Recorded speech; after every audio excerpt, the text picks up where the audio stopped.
ఎన్నికలు ప్రశాంతంగా నిర్వహిస్తామంటున్నారు విజయవాడ సిపి ద్వారకా తిరుమలరావు. ఎన్నికల కోడ్ను అనుగుణంగా నడుచుకోకపోతే కఠిన చర్యలు తప్పవంటూ ఆయన హెచ్చరిస్తున్నారు.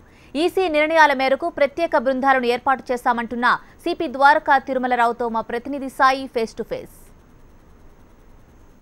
ఏపీలో ఎన్నికలకు సరిగ్గా నెల రోజుల సమయం ఉంది. ఈ నేపథ్యంలో ఎలక్షన్ అధికారులతో పాటు పోలీసులు కూడా పూర్తి స్థాయిలో ఎన్నికల్ని ప్రశాంతమైన వాతావరణంలో నిర్వహించడానికి సంసిద్ధమవుతున్నారు. అయితే ప్రస్తుతం విజయవాడలో పరిస్థితి, రాజధాని అయిన నేపథ్యంలో విజయవాడలో పరిస్థితి ఎలా ఉండబోతోంది, ఎలక్షన్కి ఏ విధంగా పోలీసులు సన్నద్ధం అవుతున్నారు, ఈ వివరాలు తెలియజేయడానికి ప్రస్తుతం విజయవాడ పోలీసు కమిషనర్ ద్వారకా తిరుమలరావు మనతో ఉన్నారు.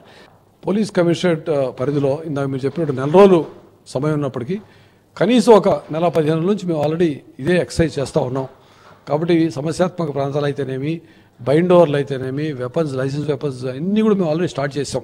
కాబట్టి దాదాపు పని పూర్తయింది. సమస్యాత్మక ప్రాంతాలు గుర్తించాము.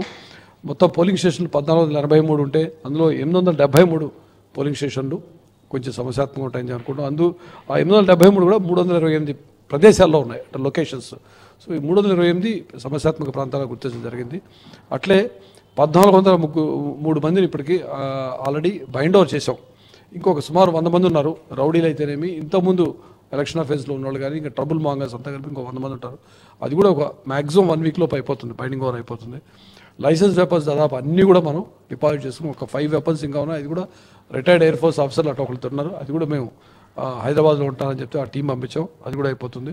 సో అన్ని విధాలా మేము పూర్తి సన్నద్ధతతో ఉన్నాము. దీనికి సంబంధించి ముఖ్యంగా స్క్వాడ్, మీకు సంబంధించిన సాయుధ బలగాలు కానివ్వండి, లేదా అడిషనల్గా మీకు వచ్చే బలగాలు ఎన్ని ఉన్నాయి సార్? దీంతో పాటు మీరు ప్రత్యేకంగా చెక్ పోస్టులు కూడా ఏర్పాటు చేసినట్టు కూడా తెలుస్తుంది. దీనికి సంబంధించిన వివరాలు చెప్పండి సార్.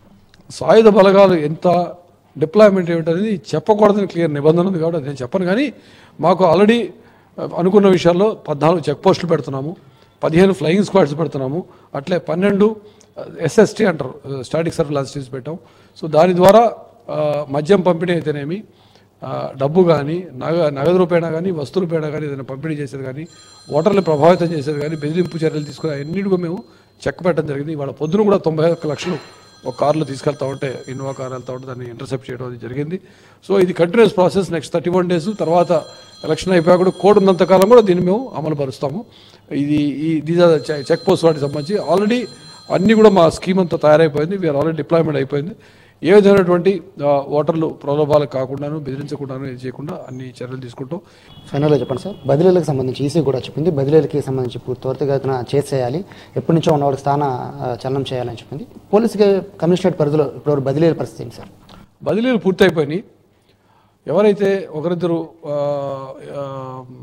3 సంవత్సరాలు అయ్యి అట్లా ఉన్నాడని ఫంక్షనల్ డిపార్ట్మెంట్లో వేసుకోమని, అంటే పోలీస్ కంట్రోల్ రూమ్లో కానీ ట్రైనింగ్లో కానీ అట్లా వేసుకోవచ్చు. కానీ లా అండ్ ఆర్డర్కి సంబంధించింది, ఎలక్షన్ సంబంధించిన డ్యూటీలు వేయద్దన్నారు, వాళ్ళందరినీ తీసేయడం జరిగింది. కెమెరా పర్సన్ జీవంతో సాయి, HMTV, విజయవాడ నుండి.